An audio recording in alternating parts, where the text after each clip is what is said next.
A very good afternoon to all the delegates. I am Dr. Varun Agarwal, Associate Professor Orthopedics at Rohilkhand Medical College and Hospital, Bareilly. Cases involving C1 C2 vertebra are always challenging, especially in the pediatric age group where congenital anomalies are frequent. This is a case of an 8-year-old male who presented at 8 months with complete quadriplegia. As you can see, occipital and C1 vertebra have been assimilated. C2, C3 vertebra are assimilated with each other. There is subluxation.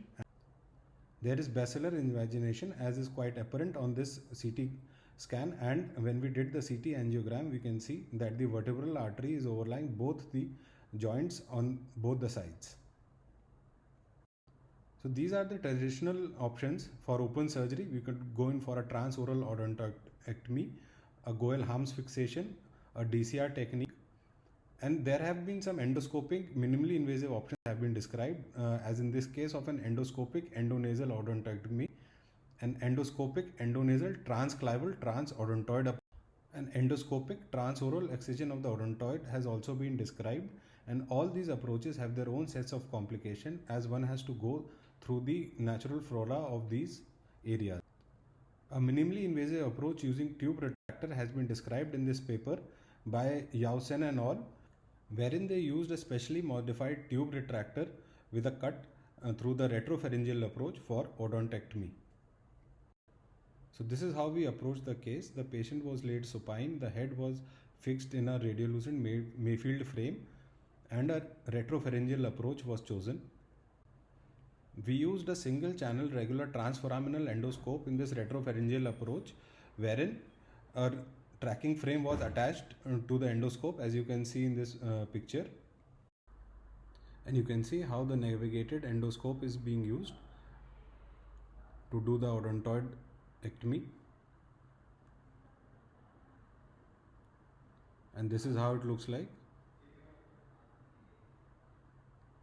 And the drill and the burr is passed through the endoscope and odontoid excision is done.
These are the pre-operative and post-operative scans showing that the odontoid has been excised. You can see here,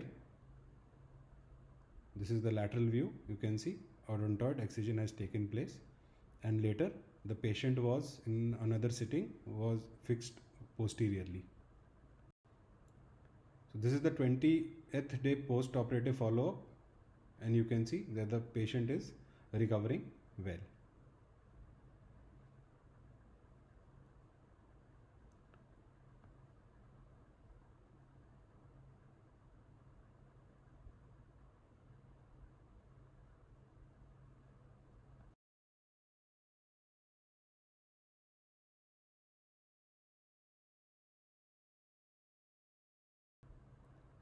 So this procedure has also been described by Dr. Sebastian Rotten from Germany in his paper Full Endoscopic Uniportal Odontoidectomy and Decompression of the Anterior Cervicomedullary Junction using a retropharyngeal approach.